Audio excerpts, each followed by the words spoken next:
Assalamualaikum warahmatullahi wabarakatuh. Perkenalkan, nama saya Elisa Utami, NIM 1814030003. Baiklah, saya dari kelompok 9 membahas tentang proses evaluasi pendidikan. Yang mana di sini saya membahas tentang perencanaan evaluasi pendidikan. Yang mana menurut William H. Neumann bahwa perencanaan merupakan menentukan apa yang akan dilakukan, sementara evaluasi adalah suatu proses yang sengaja dilakukan untuk memperoleh informasi atau data, yang mana data dan informasi tersebut digunakan untuk mengambil sesuatu. Selanjutnya yaitu perencanaan evaluasi pembelajaran adalah rangkaian putusan-putusan yang telah diambil untuk menentukan sejauh mana tujuan-tujuan pendidikan telah dicapai oleh siswa. Hal-hal yang perlu diperhatikan dalam perencanaan evaluasi. Yang pertama yaitu analisis kebutuhan. Analisis kebutuhan adalah suatu proses mengidentifikasi kebutuhan dan menyelesaikan skala prioritasnya. Yang kedua yaitu menentukan tujuan dari penelitian. Menentukan tujuan dari penelitian ini haruslah tepat dan benar, karena hal ini merupakan dasar dari suatu perencanaan evaluasi.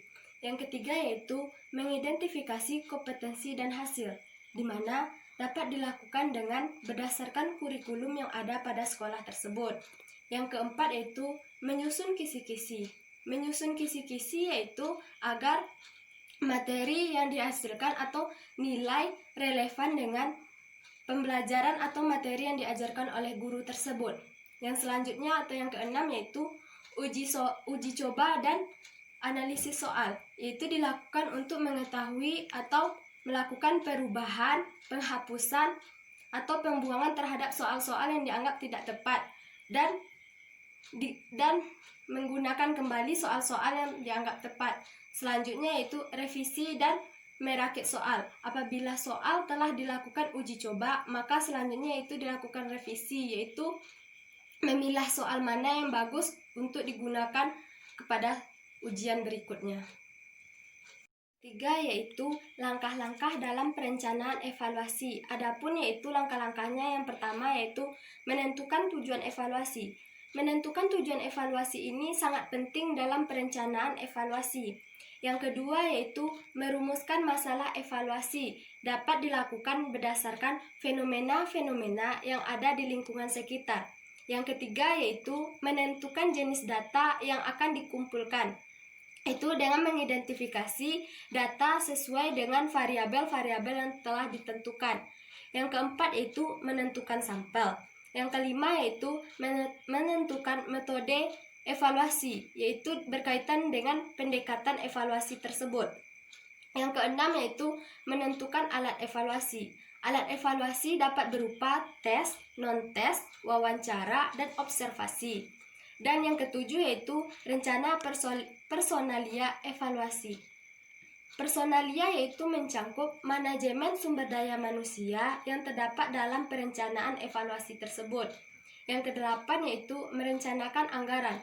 Merencanakan anggaran ini sangat diperlukan dalam perencanaan evaluasi, karena keberlangsungan evaluasi tergantung kepada anggaran apakah mencukupi untuk dilakukan evaluasi tersebut. Yang kesembilan yaitu merencanakan jadwal kegiatan. Merencanakan jadwal kegiatan ini sangat penting dilakukan dalam proses evaluasi, karena dengan adanya jadwal kegiatan tersebut kita dapat dengan mudah melakukan apa saja kegiatan-kegiatan yang akan kita laksanakan. Perencanaan evaluasi. Yang pertama yaitu pendekatan berorientasi pada tujuan. Pendekatan ini berfokus kepada tujuan dan sasaran evaluasi. Yang kedua yaitu pendekatan berorientasi pada manajerial, yaitu di mana pendekatan ini informasi-informasi dibutuhkan oleh manajerial dalam pengambilan keputusan. Yang ketiga yaitu berorientasi kepada klien. Yang keempat berorientasi kepada ahli, yaitu di dalam hal ini pendekatan secara langsung mengadakan evaluasi yang dilakukan oleh profesional dalam menentukan kualitas pendidikan tersebut. Dan selanjutnya yang kelima yaitu pendekatan berorientasi pada lawan atau musuh. Yang keenam yaitu pendekatan netralistik berorientasi pada partisipan. Partisipan di sini yaitu keterlibatan partisipan dalam menentukan kriteria, jenis, dan kebutuhan yang ada dalam sebuah evaluasi tersebut. Baiklah, itulah yang dapat saya sampaikan. Kalau ada salah, mohon maaf. Billahi taufiq wal hidayah. Assalamualaikum warahmatullahi wabarakatuh.